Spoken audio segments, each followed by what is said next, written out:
إذا دخلت هذا المقطع فغالبا أنت إما طالب ثانوية عامة أو طالب جامعي. بكل الأحوال أنا رح أعطيك طريقة دراسة عامة، ولكن رح ركز بهالحلقة على طلاب البكالوريا التوجيهي واللي بينطبق عليهم بينطبق على باقي السنين مع اختلاف الجهد المطلوب. وهالطريقة نقلت حالتي من طالب على وشك الرسوب في ال11 إلى طالب جاب معدل كلية الطب. راح أطول عليك، فلذلك ركز معي لأعطيك الكلام الواقعي، ورح سلط الضوء على الأخطاء اللي أغلب الناس ما ذكروا لك إياها، وكيف قدرت تدارك وضعي بعد ما وقعت بهالأخطاء. وإذا الامتحانات على الأبواب أنا مجزء المقطع فيك تروح على قسم طالب في نهاية السنة، واللي نبدأ على بركة الله.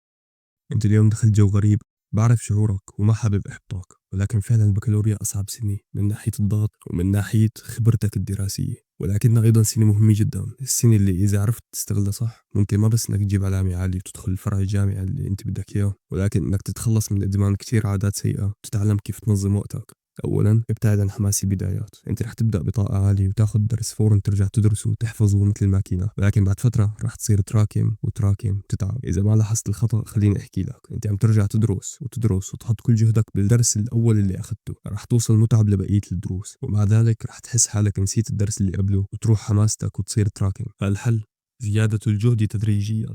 لازم دراستك تكون متدرجة ومع الوقت ترفع ساعات دراستك وليس العكس. وتذكر إذا عرفت كيف تدرس رح تلاقي وقت للراحة. لازم تبعد عن الأمور التي تضعف تركيزك مثل الجوال. وإذا دراستك على يوتيوب فيك تحمل تطبيق بيقفل لك التطبيقات اللي أنت بتختارهم، وتخلي شخص توثق فيه يحط كلمة السر. وإذا حابب فعلا تتحفز لتدرس خلي مكافأة لك على جهدك، ولكن تذكر دائما أنك تسكر إشعارات جوالك لأنه بتنسف لك تركيزك نسف. أيضا احذف انستغرام لأنك إذا ادمنت ريلز وأنت بكالوريا ضاعت عليك السنة.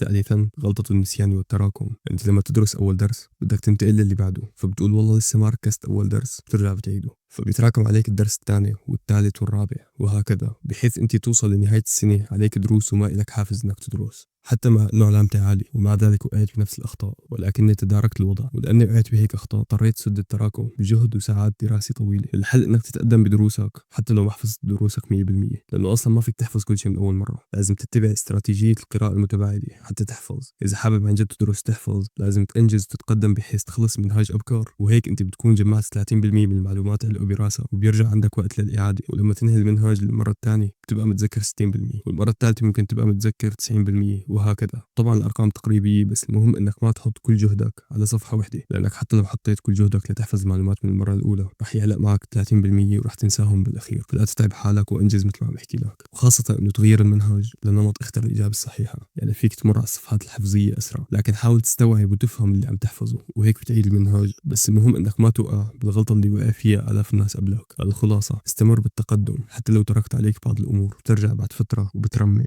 في ظاهرة حابك تعرفها اسمها دانينج كروجر افكت. هي ببساطة انه شخص فاقد الخبرة والعلم بيفكر حاله بيفهم بكل شيء، بيناقشك بالطب بالفيزياء وكل شيء وبيتفهم عليك. او شخص فعلا عنده علم ولذلك بيدرك انه الطريق طويل وعلم نقطة بقلب البحر. طيب شو دخل هذا الموضوع بالدراسة؟ بداية انت رح تدخل البكالوريا وانت عندك ثقة بالنفس وحاطط ببالك تدرس والامور لوز، سمعت لك فيديوهين تحفيز وحسيت حالك رح تحرق الدنيا وتجيب 100. واذا تبدا باول درس والثاني والامور ماشي وتوصل ل 30% من المنهاج العام، ايمتى بيخلصوا هدول؟ بتكفي ل 50 60% بتكون استسلمت. فلانك درست الكمية تبدا تحس دراسة تقيلة عليك، بتصير تشوف المادة اضخم واضخم. فالفكرة انت اولا بتكون جاهل فعندك ثقة بالنفس غير منطقية، بعد فترة بتدرس شوي بتحس بضخامة المواد وبتفقد ثقتك بنفسك. بعد إذا بتكفي دراسي بتلتزم وبتعيد المواد أكتر من مرة، بتثبت في عقلك بترجع عندك ثقتك بنفسك. فلذلك أكتر الناس اللي فشلوا هني ناس وقفوا بالمرحلة الثانية. تحديهم ما مجرد ادرس وقدم فحص يلا، ولكن التحدي نفسه. إذا قدرت تكمل دراسي وأنت محطم نفسيا وثقتك بنفسك موجودة بالقاع، ببساطة أنت فهمت اللعبة وفهمت إنه الفرق بين القمة والقاع هو فقط الاستمرار. وبإذن الله بضمن لك علامة عالية بنهاية السنة إذا نفذت الشيء اللي بحكي لك إياه. طيب إذا وصلت لنص الطريق وأنا مقصر شو لازم أسوي؟ شوف يا صديقي، بما أنك صرت بنص الطريق صار فينك تحلل طريقة دراستك وتكمل السنة بطريقة صحيحة.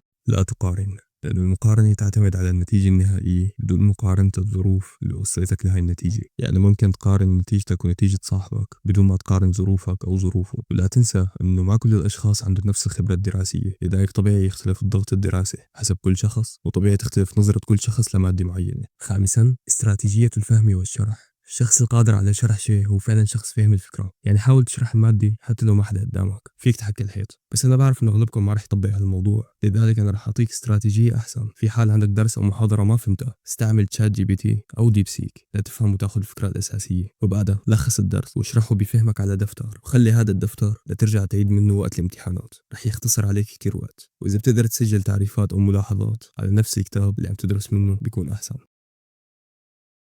بعرف كمية الضغط اللي عليك، وبعرف قد إيه عندك خطط لتساويها بعد ما تخلص السنة، وبعرف قد إيه بتتمنى بس يجي يوم واحد وترتاح. بس صدقني بعد ما تخلص الثانوية العامة رح تمل من كمية الراحة اللي رح تاخدها، وبعدها رح تنضغط بامتحانات الجامعة، وبعدها رح ترتاح تنضغط بشغلك وترتاح. ما تفكر السعادة رح تجيك من عدم وجود المشاكل، وإنما السعادة تأتي بحل المشاكل. فلذلك ثق بالله وتوكل عليه، ولا تشغل بالك بالجامعة ولا بأي شيء. ركز على هدفك الحالي. انت أخذت بالأسباب ودرست، والنتيجة النهائية على ربك. وفي فكرة لازم تحطها براسك: نتيجة الضغط والتوتر عادة تحس حالك نسيت كل شيء درسته. ما تخلي هالشيء يأثر عليك نفسيا. المفارقة العجيبة إنه بنهاية السنة بيصير إنجازك الدراسي أعلى بكتير، حتى مع انك مليت. بس سبحان الله ضغط الامتحانات بيخليك تدرس وتحفظ اسرع. فلذلك توكل على الله. واذا صار ورسبت تذكر الحديث: عجبا لامر المؤمن ان امره كله خير. وتذكر الايه الكريمه: قل لن يصيبنا الا ما كتب الله لنا. بنصحك ترجع تحضر الفيديو من اوله مع بدايه السنه الجديده، وراح تفهم اخطائك وتتعلم كيف تتعامل مع هاي الاخطاء. بضمن لك تجربه احسن السنه القادمه باذن الله. وتذكر الشخص اللي بيقدر يستمر رغم الصعوبات هو الشخص اللي راح يقدر ينجح. بالنهايه بحب اقول لك اشترك بالقناه، لانك راح تطلع من الثانويه العامة بوصلتك ضايعة. ولا بهاي القناة بإذن الله رح أقدم أمور تفيدك بالحياة بشكل عام. وإلى هنا وصلت الرسالة. لا تنسى إبداء رأيك في التعليقات، ودمتم في أمان الله.